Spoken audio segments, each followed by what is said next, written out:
সম্মানিত সুধী, আসসালামু আলাইকুম। আজ আমরা জানব আমাদের প্রিয় নবী হযরত মুহাম্মদ সাল্লাল্লাহু আলাইহি ওয়াসাল্লামের বলা সেই জান্নাতি ব্যক্তির ওপর কেন সাহাবী আব্দুল্লাহ বিন আমর রাদিয়াল্লাহু তাআলা আনহু নজরদারি চালিয়েছিলেন। কি সেই মহা ফজিলতপূর্ণ আমল করতেন লোকটি, যা কিনা একজন জান্নাতের সার্টিফিকেট প্রাপ্ত সাহাবী আব্দুল্লাহ বিন আমর রাদিয়াল্লাহু তাআলা আনহু এর কাছে শিরকের কোনো আমলই মনে হয়নি। بسم الله الرحمن الرحيم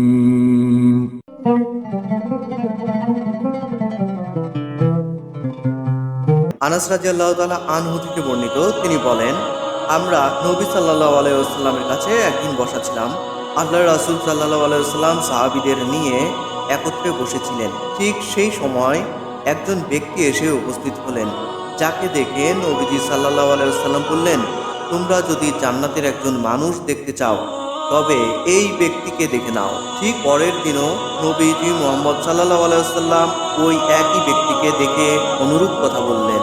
অতঃপর তৃতীয় দিনেও মহানবী হযরত মুহাম্মদ সাল্লাল্লাহু আলাইহি ওয়াসাল্লাম একই কথা বললেন। সাহাবীদের মাঝে উপস্থিত ছিলেন আব্দুল্লাহ বিন আমর বিন আল আস রাদিয়াল্লাহু তাআলা আনহু, যে এত বেশি ইবাদত করতেন যে কারণে নবী সাল্লাল্লাহু আলাইহি ওয়াসাল্লাম তাকে এরূপ বেশি ইবাদত করতে নিষেধ করেছিলেন, যা শরীরের জন্য অতিরিক্ত কষ্টদায়ক। সহিহ বুখারীর ৩ নম্বর খণ্ড অধ্যায় ৩১ হাদিস নম্বর ১৯৬ এই হাদিসটি উল্লেখ রয়েছে। আব্দুল্লাহ ইবনে আমর ইবনুল আস রাদিয়াল্লাহু তাআলা আনহু থেকে বর্ণিত, তিনি বলেন, রাসূলুল্লাহ সাল্লাল্লাহু আলাইহি ওয়াসাল্লাম আমাকে বললেন, হে আব্দুল্লাহ, আমি এ সংবাদ পেয়েছি যে তুমি প্রতিদিন সওম পালন করো এবং সারা রাত সালাত আদায় করে থাকো। আমি বললাম, ঠিক শুনেছেন ইয়া রাসূলুল্লাহ সাল্লাল্লাহু আলাইহি ওয়াসাল্লাম। তিনি বললেন, এরূপ করবে না, বরং মাঝে মাঝে সওম পালন করো, আবার সওম ছেড়ে দাও, রাতে সালাত আদায় করো, আবার ঘুমাও। কেননা তোমার উপর তোমার শরীরের হক আছে, তোমার চোখের হক রয়েছে, তোমার উপর তোমার স্ত্রীর হক আছে। তোমার জন্য যথেষ্ট যে তুমি প্রত্যেক মাসে 3 দিন সওম পালন করবে, কেননা নেক আমলের পরিবর্তে তোমার জন্য রয়েছে 10 গুণ নেকি। এভাবে সারা বছরের সওম হয়ে যায়। আমি বললাম, আমি এর চেয়েও কঠোর আমল করতে সক্ষম। তখন আমাকে আরও কঠিন আমলের অনুমতি দেয়া হলো। আমি বললাম, ইয়া রাসূলুল্লাহ সাল্লাল্লাহু আলাইহি ওয়াসাল্লাম, আমি আরও বেশি শক্তি রাখি। তিনি বললেন, তবে আল্লাহর নবী দাউদ আলাইহিস সালামের সওম পালন করো, এর থেকে বেশি করতে চেও। আমি জিজ্ঞাসা করলাম, আল্লাহর নবী দাউদ আলাইহিস সালামের সওম কেমন? তিনি বললেন, অর্ধেক বছর।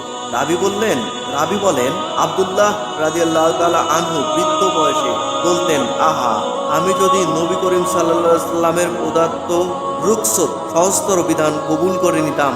তাই নবীজি সাল্লাল্লাহু আলাইহি সাল্লামের মুখে ওই সম্মানিত ব্যক্তির ভূয়সী প্রশংসা শুনে আব্দুল্লাহ বিন আমর বিন আল আস রাদিয়াল্লাহু তাআলা আনহু খুবই হিংসাপরায়ণ হয়ে উঠলেন এবং মনে মনে সংকল্প নিলেন যে যে করেই হোক আমাকে খুঁজে বের করতেই হবে এই সম্মানিত ব্যক্তি কি এমন আমল করেন। সুবহানাল্লাহ। এভাবেই একজন সাহাবা অপরজনের সাথে প্রতিযোগিতা করতেন। এই প্রতিযোগিতাটি ছিল আমলের প্রতিযোগিতা। তাদের প্রতিযোগিতার মূল কেন্দ্রবিন্দু ছিল জান্নাতুল ফেরদাউস। তাদের প্রতিযোগিতা এই ক্ষণস্থায়ী দুনিয়া কেন্দ্রিক ছিল না, তাদের সব কিছুই ছিল জান্নাত কেন্দ্রিক। তোমরা তোমাদের পালনকর্তার ক্ষমা এবং জান্নাতের দিকে ছুটে যাও, যার সীমানা হচ্ছে আসমান ও জমিন, যা তৈরি করা হয়েছে পরহেজগারদের জন্য। সূরা আল ইমরানের 133 নম্বর আয়াতে এই সুন্দর কথাগুলি রয়েছে। এবার মূল ঘটনায় ফিরে আসি। আব্দুল্লাহ বিন আমর বিন আল আস রাদিয়াল্লাহু তাআলা আনহু সিদ্ধান্ত নিলেন, এবার তিনি দেখবেন ওই লোক এমন কি আমল করেন যার জন্য নবীজি সাল্লাল্লাহু আলাইহি ওয়াসাল্লাম তার এত প্রশংসা করলেন। তিনি পরিকল্পনা করেন যে আবেদ লোকটির বাসায় রাতে থাকার জন্য অনুমতি চাইলেন এবং ওজর হিসেবে পেশ করলেন যে তার বাবা তাকে ঘর থেকে বের করে দিয়েছেন, তাই তাকে যেন একটি রাত থাকার অনুমতি দেওয়া হয়। সেই আবেদ লোকটি তার কথা শুনে আব্দুল্লাহ বিন আমর বিন আল আস রাদিয়াল্লাহু তাআলা আনহুকে তার সাথে রাতে থাকার অনুমতি দিলেন। এশার সালাতের পর তারা দুজনেই বাড়ি ফিরে এলেন। রাত যত বাড়তে থাকে আব্দুল্লাহ বিন আমর বিন আল আস রাদিয়াল্লাহু তাআলা আনহু সেই আবেদ লোকটির প্রতি লক্ষ্য রাখতে শুরু করলেন। রাত যতই গভীর হচ্ছিল আব্দুল্লাহ বিন আমর বিন আল আস রাদিয়াল্লাহু তাআলা আনহু কতই ব্যাকুল হয়ে উঠলেন লোকটি এমন কি ইবাদত করে তা দেখার জন্য। কিন্তু না, একই আব্দুল্লাহ বিন আমর বিন আল আস রাদিয়াল্লাহু তাআলা আনহু দেখলেন রাত গভীর হওয়ার সাথে সাথে লোকটি ঘুমিয়ে পড়লেন।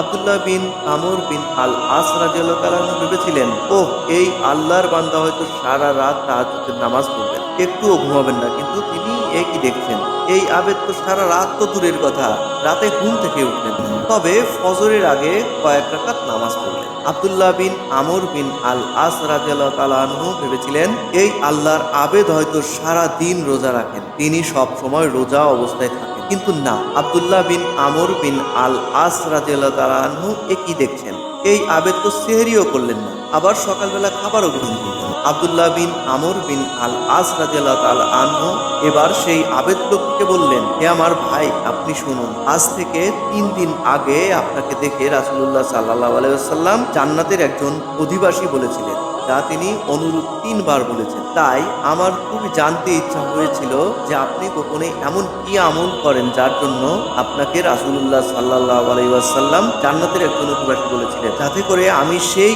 আমল শিখে নিয়ে আপনার মতো হতে পারি। কিন্তু আমি একই দেখছি, আমি ভেবেছিলাম আপনি রাতভর আল্লাহর ইবাদত করেন, আমি ভেবেছিলাম আপনি সারাদিন রোজা রাখেন, কিন্তু আপনি এসব কিছুই করলেন না। সেই আবেদ লোকটি তাকে ডেকে বললেন যে, আপনি যা দেখেছেন তার বেশি কিছুই নয়। আচ্ছা, তাহলে আমার আর আপনার সাথে থাকার দরকার নেই, আমি চলে যাচ্ছি। আব্দুল্লাহ বিন আমর বিন আল আস রাদিয়াল্লাহু তাআলা আনহু এই বলে চলে গেলেন। তো চলে যাওয়ার মুহূর্তে আব্দুল্লাহ রাদিয়াল্লাহু তাআলা আনহু বলেন, এই কথা শুনে যখন আমি ফিরে আসতে নিলাম, তখন তিনি আমাকে ডেকে বললেন, তুমি যা দেখলে তা তার চেয়ে বেশি কিছুই নয়।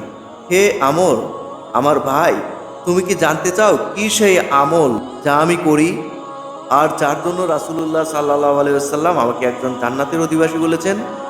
সেই আবেদ লোকটি বললেন, আমি যখন ঘুমাতে যাই তখন আমি এমন একটি হৃদয় নিয়ে ঘুমাতে যাই যে হৃদয় কোনো মুসলিমের জন্য এক বিন্দু খারাপ ধারণা পোষণ করে না, যে হৃদয় কোনো মুসলিমের জন্য এক বিন্দু হিংসা বিদ্বেষ অহংকার ধারণ করে না, যে হৃদয় কোনো মুসলিমের জন্য এক তিল পরিমাণ শত্রুতাও পোষণ করে না, যে হৃদয় পরিপূর্ণ হয়ে ঘুমাতে যায় মুসলিমের জন্য ভালোবাসায়। এই হচ্ছে আমার সেই গোপন ইবাদত। সহিহ বুখারীর খণ্ড নং 8 অধ্যায় 80 হাদিস নম্বর 717। আল্লাহ পাক রব্বুল আলামিন আমাদেরকে জানার ও আমল করার তৌফিক দান করুন। আমিন।